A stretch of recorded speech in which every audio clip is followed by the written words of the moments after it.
এ কি, ঈগল দাদার বাগানে ঢুকে কে ডালিম চুরি করছে? ওই পাখিকে তো আমাদের বনের পাখি বলে মনে হচ্ছে না। এসব বলে কাকুলি কালুর কাছে চলে যায়। এই যে চোর পাখি, তোমার তো দেখছি অনেক সাহস। অন্য বন থেকে আমাদের বনে এসে আবার ঈগল দাদার বাগানে ডালিম চুরি করছো। ঈগল দাদাকে এক্ষুনি ডাকছি, দাঁড়াও। না না পাখি, তুমি ঈগল দাদাকে ডেকো না, চাইলে আমি তোমাকে এই ডালিমের ভাগ দিব। সত্যি বলছো? তাহলে বলে দিব না, কিন্তু ভাগের ডালিমগুলো কিন্তু আমাকে বাড়িতে পৌঁছে দিয়ে আসতে হবে। তাই দিব, আগে তো ডালিমগুলো বস্তায় তুলতে দাও। এরপর কালু ডালিমগুলো বস্তায় তুলে নিয়ে কাকুলির সাথে তাদের বাড়িতে চলে যায়। ও মা, কাকলি, বস্তার ভিতরে করে কি নিয়ে আসলি? আর এই পাখিটাকে তো ঠিক চিনলাম না। এই পাখিকে তুমি চিনবে না মা? ও তো পাশের বন থেকে এসেছে। তারপর কাকুলি তার মাকে সমস্ত কথা খুলে বলে। ভালোই করেছিস বাবা, এভাবে আমাদের ভাগ দিলে আমরা তোমাকে আরো জিনিসপত্র চুরি করতে সাহায্য করব। তাই নাকি মাসি? আচ্ছা ঠিক আছে, তাহলে আমি আমার ডালিমের বস্তাটা এখানে নিয়ে আসি।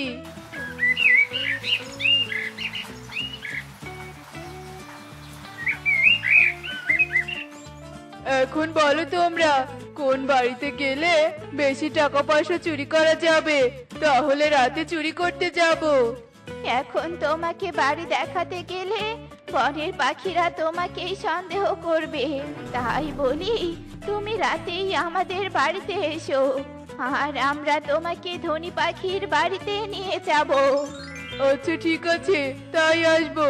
আমি তাহলে এখন বনে চলে যাই। পাখিটা অনেক চালাক, আমরা ওকে ধনী পাখির বাড়ি দেখিয়ে দেই, আর ও রাতে এসে টাকা পয়সা চুরি করে নিয়ে যাক। হ্যাঁ মা, তুমি ওকে আসতে বলে ভালোই করেছো। এখন থেকে আমাদের বসে থেকে টাকা আসবে, কোনো কাজ করতেই হবে না। এসব বলে কাকুলি ও কামিনী রাত হওয়ার অপেক্ষা করতে থাকে। আর এভাবেই সারা দিন কেটে রাত নেমে আসে। আর রাত হতেই কালু কাকুলিদের বাড়িতে চলে আসে। কাকুলি, কাকুলি, আমি এসে গেছি, দরজাটা খোলো। এসেছো বাবা? মা কাকুলি, কালুকে নিয়ে পেঁচার বাড়িতে যা। শুনেছি পেঁচা নাকি জমি বিক্রি করেছে, তার আলমারিতে সব টাকা রাখা আছে। বাবা কালু, টাকাগুলো চুরি করে নিয়ে আমাদের বাড়িতে এসো, এখানে বসে ধীরে ধীরে ভাগ করা যাবে। আচ্ছা ঠিক আছে মাসিমা, চলো কাকুলি, এবার যাওয়া যাক। এরপর কালু কাকুলি রাতের অন্ধকারে পেঁচার বাড়িতে চলে যায়। আর কালু চুপি চুপি তার ঘরে ঢুকে আলমারি থেকে টাকা নিয়ে সেখান থেকে চলে আসে।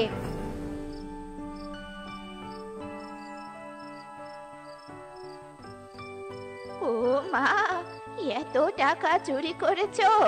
কেউ তো আবার দেখেনি? না মা, কেউ দেখেনি। কালু, এবার টাকাগুলো সমান ভাগে ভাগ করো। কিন্তু আমি তো কষ্ট করে চুরি করেছি, তাহলে তোমাদের সমান ভাগ দিব কেন? আমি তোমাদের 3 ভাগের 1 ভাগ দিব। আমরা যদি তোমাকে বাড়িটা না দেখিয়ে দিতাম, তাহলে কি তুমি চুরি করতে পারতে? এখন আমাদের যদি সমান ভাগ না দাও, তাহলে পেঁচাকে ডেকে নিয়ে এসে তোমাকে ধরিয়ে দিব। এখন টাকা নে, কিন্তু সুযোগ পেলে মজা দেখাবো। না না মাসিমা, এ কাজ করবেন না, আমি এক্ষুনি সব টাকা সমান ভাগে ভাগ করছি। এরপর কালু টাকাগুলো সমান ভাগে ভাগ করে নিয়ে তার বনে ফিরে যায়।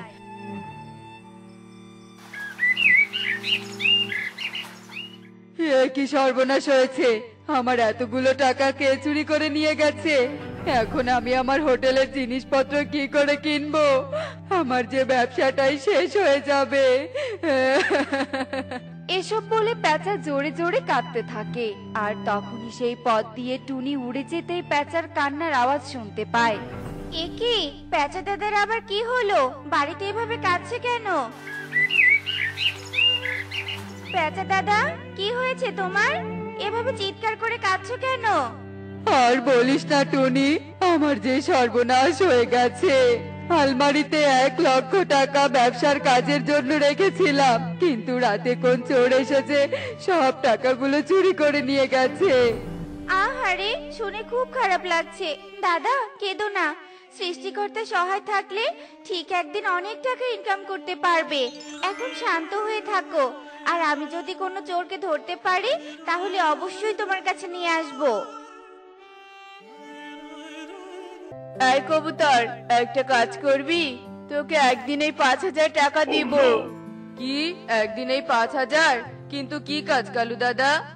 এদিকে আয়, কানে কানে সবটা বলছি। এরপর কালু কবুতরের কানে কানে সব কথা খুলে বলে, আর তারপর তারা পাশের বনে যাওয়ার উদ্দেশ্যে উঠতে থাকে এবং উঠতে উঠতে এক পর্যায়ে তারা পাশের বনে পৌঁছে যায়। তুই এই বনের বাজারে গিয়ে কিছু আইসক্রিম কিনে নিয়ে আইসক্রিমের দোকান ধরবি, আর আমি কিছুক্ষণের মধ্যেই কাকুলি আর ওর মাকে নিয়ে ঘুরতে ঘুরতে তোর কাছে যাব। আর শোন, অবশ্যই কিন্তু বীজগুলো দিয়ে দিবি। হ্যাঁ হ্যাঁ কালু দাদা, যেভাবে বলেছো আমি সেভাবেই কাজ করব। কালু কবুতর এসব বলে সেখান থেকে চলে যায়। আর এদিকে পুকুরের পাড় থেকে কাকুলি যে তাদের সমস্ত কথা শুনে ফেলে সেটা তারা বুঝতেই পারে না। বুঝেছি, শয়তান কালু, আমাদের মেরে ফেলে সব টাকা পয়সা নিজে নিতে চাইছিস, কিন্তু এটা কিছুতেই হতে দিব না। যেভাবেই হোক মাকে যে আটকাতেই হবে।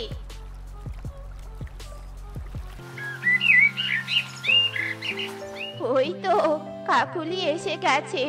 মা কাকুলি, কালু তো আমাদের ঘুরতে নিয়ে যেতে চাইছে, তুই তাড়াতাড়ি তৈরি হয়ে নে। কিন্তু মা, আমার শরীরটা যে খুব খারাপ লাগছে, আমি ঘুরতে যাব না মা। তাহলে আমিও যাব না বাবা, আর যদি কখনো ঘুরতে যাই তাহলে অবশ্যই তোমাকে ডাকবো। আচ্ছা ঠিক আছে মাসি। মা, তুমি যে ঘুরতে যেতে চাইছো, জানো এই শয়তান কালু কেন ঘুরতে নিয়ে যেতে চাইছে? এরপর কাকুলি কামিনীকে সমস্ত কথা খুলে বলে। আচ্ছা, এ তো তাহলে একটা খুনি পাখি।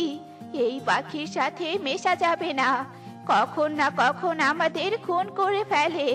মা, না মিশলেও যে কোনো ভাবে খুন করবে, তাই বুদ্ধি করে ওদের শাস্তি দিতে হবে। আমার মাথায় কোনো বুদ্ধি আসছে না, তুমি একটা বুদ্ধি বের করো মা। আমারও মাথায় কোনো বুদ্ধি আসছে না। আমাদের বনের টুনি তো খুব বুদ্ধিমতী, তুই বরং সব বলে টুনির কাছ থেকে একটা বুদ্ধি নিয়ে আয়। হ্যাঁ মা, তুমি একদম ঠিক কথা বলেছো।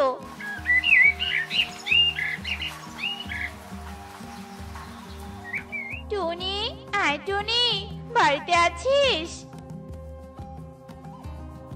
হ্যাঁ কাকুলি দিদি, বলো কি হয়েছে, আমাকে এত ডাকছো কেন? আর বলিস না রে টুনি, আমরা যে বড় বিপদে পড়েছি। এরপর কাকুলি টুনিকে সব কথা খুলে বলে। তোমরা চোরের সাথে যোগ দিয়েছো, এজন্যই তো এই বিপদে পড়েছো। আচ্ছা ঠিক আছে, আমি তোমাদের ভালো বুদ্ধি দিচ্ছি। এই বুদ্ধিতে কাজ করলে কালু তার শাস্তি ঠিক পেয়ে যাবে। এরপর টুনি কাকুলিকে তার সব বুদ্ধির কথা খুলে বলে। আর তারপর কাকুলি বাড়িতে চলে আসে। হ্যালো কালু দাদা, তুমি বনে চলে গেছো নাকি? আমার শরীরটা ভালো হয়েছে, তোমার সাথে ঘুরতে যেতে চাই। বনের দিকে যাচ্ছিলাম। আচ্ছা ঠিক আছে, তাহলে তোমরা পুকুর পাড়ে এসো, আমি এক্ষুনি রওনা দিচ্ছি। কবুতর, যেভাবে বলেছি তুই এবার সেভাবেই কাজ করবি। আচ্ছা ঠিক আছে দাদা।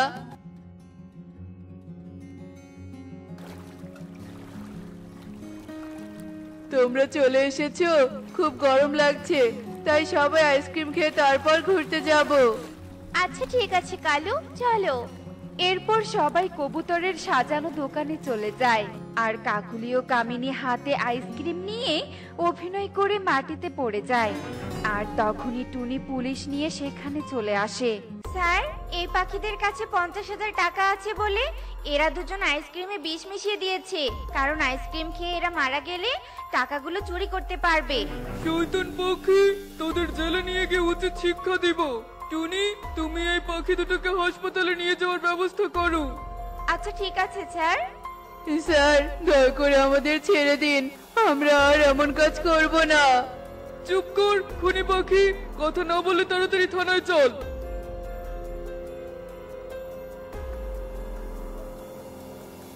মা টুনি, তোকে অনেক ধন্যবাদ। তোর জন্য আজ আমরা বেঁচে গেলাম। এবার ভালো করে বুঝে নাও, চুরি করলে তার সাথে কখনোই ভালো হয় না, তাই সব সময় সৎ পথে চলার চেষ্টা করবে। এখন চলো, কালুদের বনে গিয়ে কালুর বাড়ি খুঁজে বের করে বাকি 50,000 টাকা নিয়ে আসবো, আর পেঁচা দাদাকে সব টাকা ফিরিয়ে দিব। হ্যাঁ টুনি, তাই চল। এরপর সবাই মিলে পাশের বনের উদ্দেশ্যে রওনা দিয়ে দেয়। দেখলে তো বন্ধুরা, চুরি করলে এমন বিপদে পড়তে হয়, আর অন্যের জন্য গর্ত খুঁড়লে সেই গর্তে নিজেকেই পড়তে হয়। এমনই সব মজার মজার শিক্ষণীয় টুনি পাখির গল্প দেখতে আমাদের সাথেই থেকো। আর গল্পগুলো কেমন হচ্ছে তা কমেন্টে জানাতে ভুলো না কিন্তু। বাই।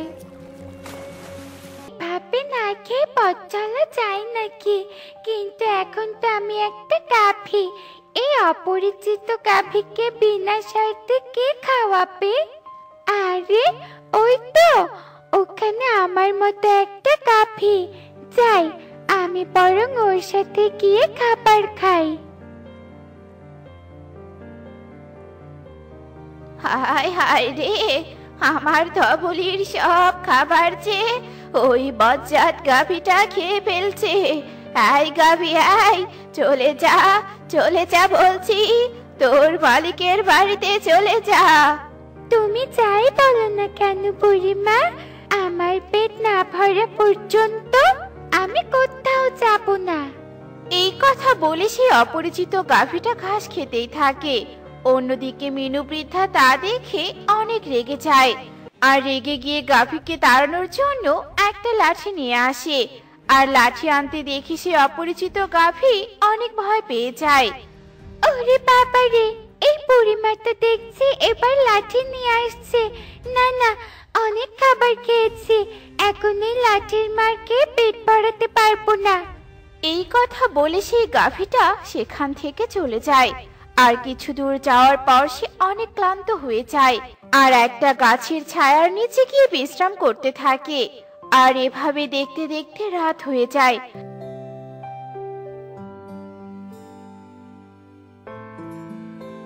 তবুও সেই গাভীর ঘুম ভাঙে না। অন্যদিকে সেই রাতে কাজ শেষে বাড়ি ফিরছিল কালু সেই গাভীকে ঘুমিয়ে থাকতে দেখতে পায়। কি, এটা আবার কার গাভী?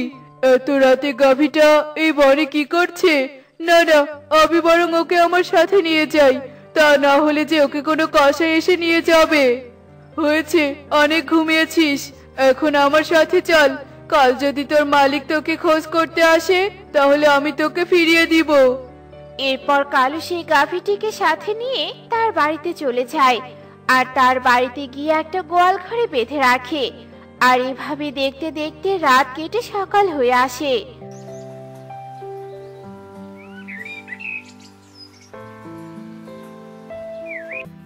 আরে, এ আমি কি দেখছি?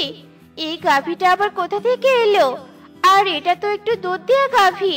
কার গাভী সেটা না হয় পরে ভাবা যাবে, আগে এর থেকে এক বালতি দুধ নিয়ে নেই। এই কথা বলে কাকুলি একটা বালতি নিয়ে আসে, আর যেই না দুধ দহন করে বালতিতে রাখে, সাথে সাথে বালতিটা একটা সোনার বালতি হয়ে যায়। তা দেখে তো কাকুলি অনেক খুশি হয়ে যায়, আর খুশিতে চিৎকার করতে থাকে। কালু, আয় কালু, কোথায় গেলে?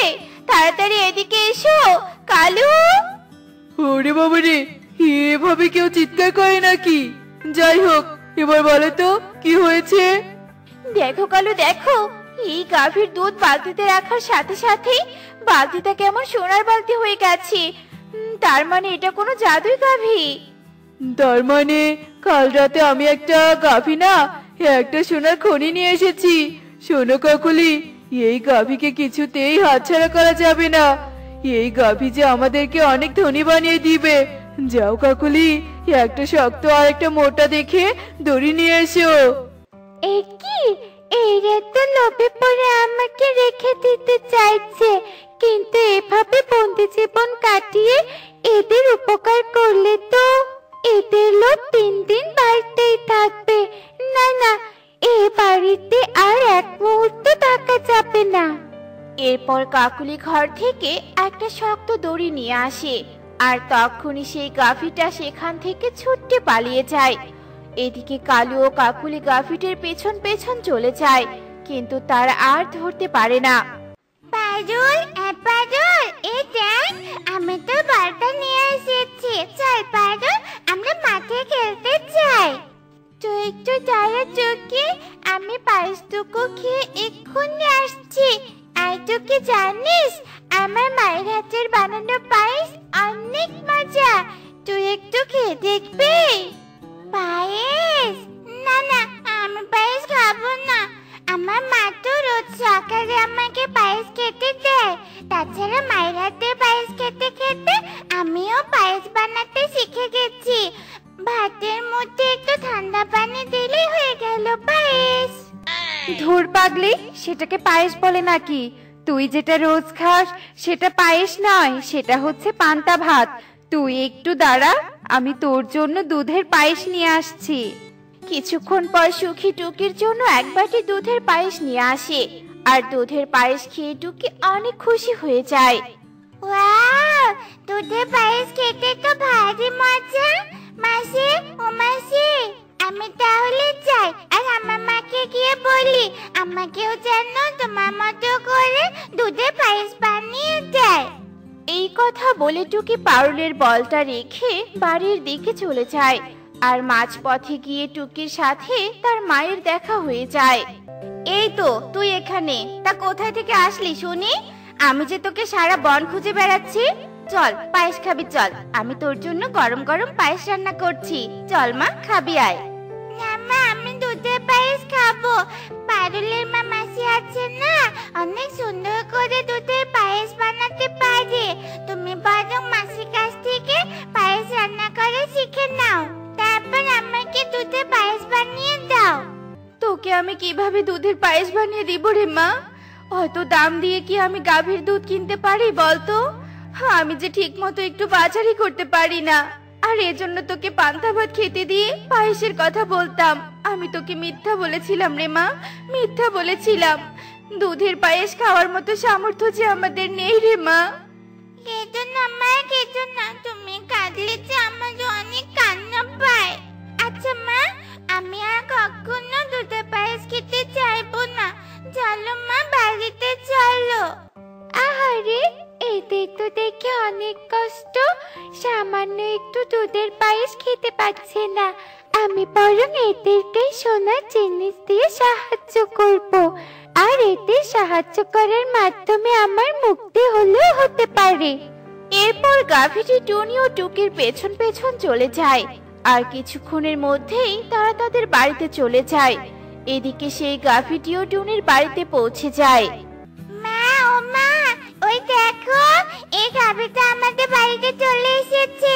আর আমি অনেকক্ষণ থেকে খেয়াল করছি, এই গাভীটা আমাদের পিছনে পিছনে আসছিল জানো। আহারে, গাভীটা মনে হয় দুধ দেওয়ার গাভী, আর ওর মনে হয় দুধ দেওয়ার সময় হয়ে এসেছে। যারে মা, একটা বালতি নিয়ে আয়, আমরা বরং গাভীটা দুধ দহন করে রেখে দেই। এরপর এর মালিক এলে দুধের বালতি সহ গাভীকে ফিরিয়ে দিব। এরপর টুকি একটা বালতি নিয়ে আসে, আর বালতিতে দুধ পড়ার সাথে সাথেই সেই বালতিটা সোনার বালতি হয়ে যায়। আর তা দেখে তো টুনি অনেক অবাক হয়ে যায়। এ কি, বালতিটা সোনার বালতি হয়ে গেল কিভাবে? তার মানে এটা একটা জাদুর গাভী। সৃষ্টিকর্তা বুঝি আমাদের অভাব সহ্য করতে পারেনি রে মা, তাই এই গাভীটাকে আমাদের কাছে পাঠিয়েছে। তুমি কার গাভী তা আমি জানি না, তবে এই সোনার বালতিটা বিক্রি করে আমি একটা ব্যবসা শুরু করব, আর ব্যবসা করে তোমার মালিককে এই সোনার বালতির টাকাটা পরিশোধ করে দিব। এবার মনে হয় আমি এক সৎ আর ভালো স্বভাবের পাখির কাছে এসেছি। এর মধ্যে কোনো লোভ নেই, মুক্তি পাই আর না পাই, আজকে থেকে আমি বাড়িতেই থাকবো। এরপর টুনি সোনার বালতি নিয়ে বাজারে বিক্রি করতে চলে যায়, আর সোনার বালতি বিক্রি করে সে বনের মধ্যে একটা সবজির দোকান দেয়। আর এভাবে দেখতে দেখতে 2-4 দিন কেটে যায়।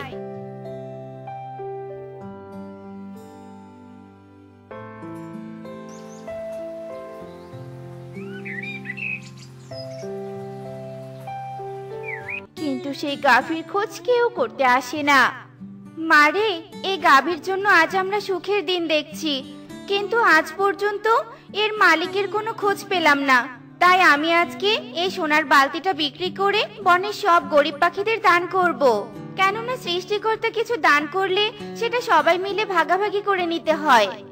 এরপর টুনি আরো একটা সোনার বালতি বিক্রি করে বনের গরিব দুঃখীদের মাঝে দান করে দেয়। এদিকে টুনির ভালো কর্মের জন্য গাভীটি তার আসল রূপ ফিরে পায়। আরে এই তো আমি মুক্তি পেয়েছি। তার মানে টুনি আমার দেয়া দানের টাকা দিয়ে অন্যদের সাহায্য করায় আমি মুক্তি পেয়ে গেছি। একবার যখন মুক্তি পেয়েছি তাহলে আর কখনো আমি লোভ করব না। এ কি, কে তুমি? এখানে তো একটা গাভী ছিল। ওই গাভীটি আর কেউ নয়, ওটা আমি ছিলাম। একদিন আমি এই বনে এসে এক বৃদ্ধা ও তার জাদুর গাভীকে দেখতে পাই। আর তার জাদুর গাভীর দুধ দেওয়ার পরিবর্তে সোনা দিত। আর তা দেখে আমার খুব লোভ হয়। আর এর জন্য আমি সেই গাভীটাকে নিজের করে নিতে চেয়েছিলাম।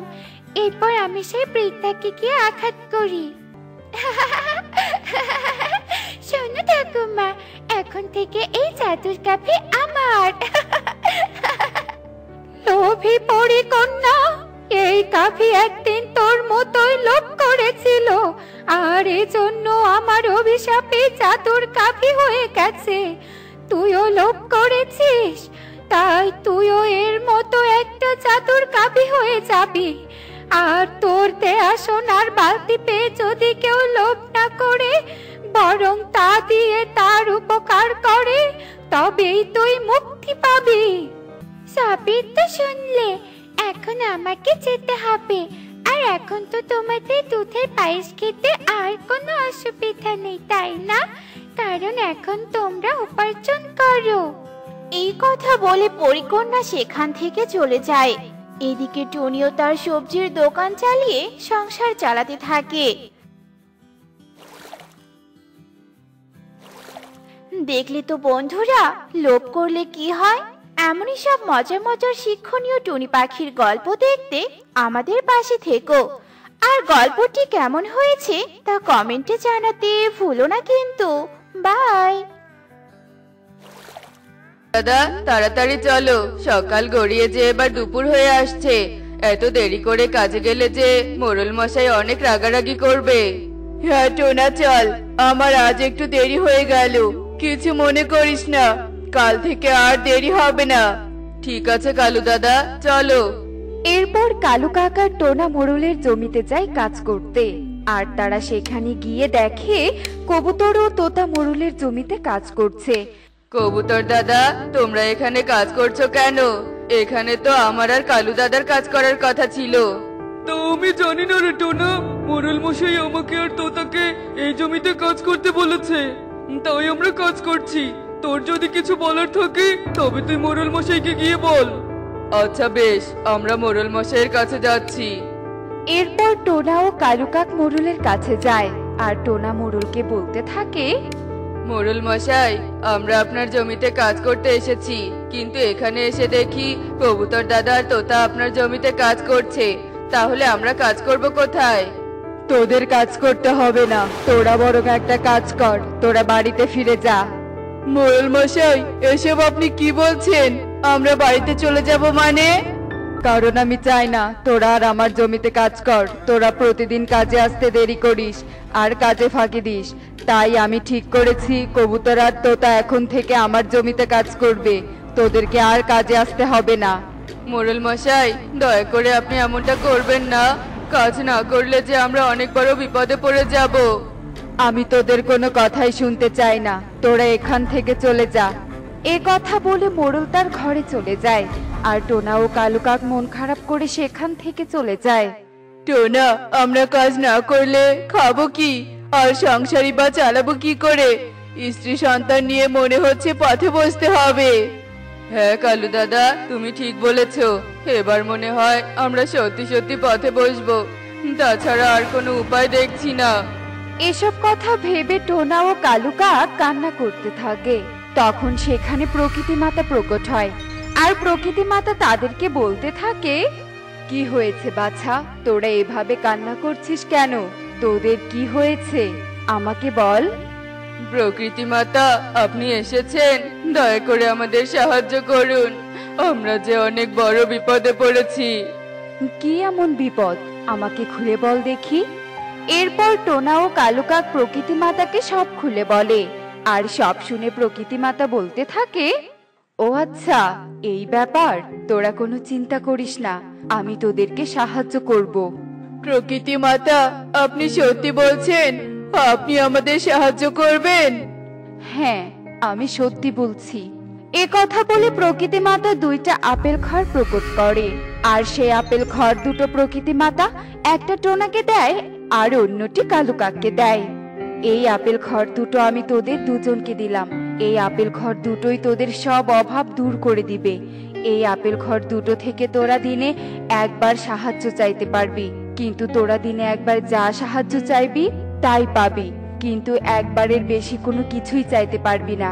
আর কেউ যদি লোভ করে এই খড় থেকে কিছু চায়, তবে এই খড় অদৃশ্য হয়ে যাবে। ঠিক আছে প্রকৃতি মাতা, দিনে একবারই আপেল ঘরের কাছ থেকে সাহায্য চাইবো, আর আমরা লোভ করব না, গরিব ও অসহায় পাখিদের সাহায্য করব। ঠিক আছে, তোরা ভালো থাকিস, আর কোনো বিপদে পড়লে আমাকে স্মরণ করিস। এরপর প্রকৃতি মাতা সেখান থেকে চলে যায়, আর টোনা ও কালু কাক দুজন দুটো আপেল খড় নিয়ে বাড়িতে চলে আসে। এ কি টোনা, এই আপেল ঘর কোথায় পেয়েছো? তোমার কাছে তো ঘর কেনার মতো কোনো টাকা ছিল না, আর তুমি তো কাজে গিয়েছিলে, তাহলে এই ঘর কোথা থেকে এলো? টুনি, আমি তোমাকে সবটা খুলে বলছি, তুমি একটু শান্ত হও।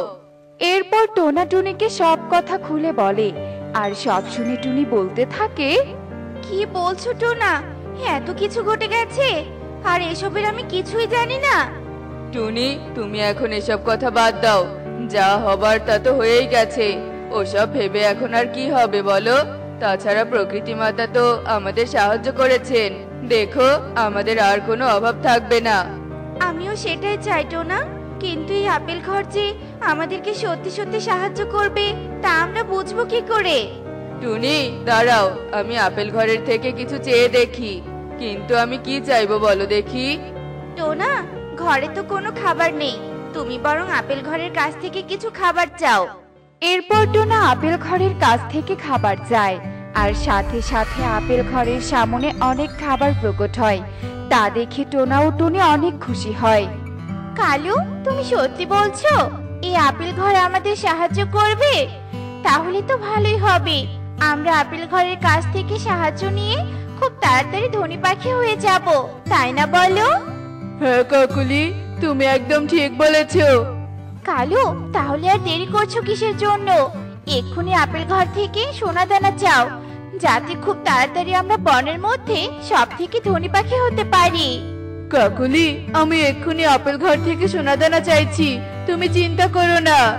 এরপর কালু কাক আপেল ঘর থেকে সোনা দানা চায়, আর আপেল ঘর সাথে সাথে তার ঘরের সামনে অনেক স্বর্ণের মুদ্রা প্রকট করে। তা দেখে কালু কাক ও কাকুলি অনেক খুশি হয়। টোনা, আমাদের তো এখন আর কোনো অভাব নেই, তাই আমি ঠিক করেছি এখন থেকে গরিব অসহায় পাখিদের সাহায্য করব, যাতে তাদেরও অভাব দূর হয়ে যায়। হ্যাঁ টুনি, আমিও তাই ভাবছি, অসহায় পাখিদের পাশে আমাদের দাঁড়ানো উচিত। এরপর থেকে টোনা ও টনি গরিব পাখিদের সাহায্য করতে থাকে। অন্যদিকে কাকুলি কাক ও কালুর মনে অনেক লোভ জন্মে, আর তারা বলতে থাকে, কালু, এভাবে আর কতদিন চলবে বলো দেখি? আমি আর পারছি না, প্রতিদিন একবার করে আপেল ঘর থেকে সাহায্য চাইতে আমার ভালো লাগে না। তাই আমি বলি কি, আমাদের যা চাওয়ার তা আমরা একদিনে চেয়ে নেই, যাতে একদিনে আমরা ধনী পাখি হতে পারি। কিন্তু কাকুলি, প্রকৃতি মাতা দিনে একবারের বেশি আপেল ঘর থেকে সাহায্য চাইতে না করেছে। প্রকৃতি মাতা বলেছে জন্য আমাদের তাই মানতে হবে নাকি? সত্যি কালু, তুমি সারা জীবন বোকাই থেকে গেলে, তোমাকে দিয়ে কিচ্ছু হবে না। এ কথা বলে কাকুলি আপেল ঘরকে বলতে থাকে, আপেল ঘর, তুমি আমাদের এই ভাঙা ঘরটাকে অনেক সুন্দর একটা ঘর বানিয়ে দাও, আর আমাদেরকে অনেক টাকা দাও, যাতে সেই টাকা কখনো শেষ না হয়, আর আমাদেরকে বড় গাড়িও দাও। কাকুলি এসব কিছু চাওয়ার সঙ্গে সঙ্গে আপেল ঘর অদৃশ্য হয়ে যায়, আর কাকুলি বলতে থাকে, এ কি, আপেল ঘর কোথায় গেল? আমি আপেল ঘর দেখতে পাচ্ছি না কেন? কাকুলি, আমি তোমাকে এজন্যই বারণ করেছিলাম একসঙ্গে এত কিছু না চাইতে, কিন্তু তুমি তো আমার কোনো কথাই শুনলে না। এখন দেখলে তো অতিরিক্ত লোভের কারণে কি হয়। অতিরিক্ত লোভের কারণে আমাদের আপেল ঘরটা হারাতে হলো। এজন্যই বলে, ভাবিয়া করিও কাজ, করিয়া ভাবিও না।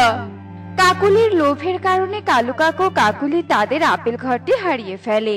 অন্যদিকে টোনা ও টুনি আপেল ঘর থেকে সাহায্য নিয়ে গরিব পাখিদের পাশে দাঁড়ায় আর সুখে দিন কাটাতে থাকে। দেখলে তো বন্ধুরা, সততার জয় সবসময়ই হয়। তাই আমরা সবসময় সৎ পথে চলবো। এমনই সব মজার মজার শিক্ষণীয় টুনি পাখির গল্প দেখতে আমাদের সাথেই থেকো। আর গল্পগুলো কেমন হয়েছে তা কমেন্টে জানাতে ভুলো না কিন্তু। Bye bye.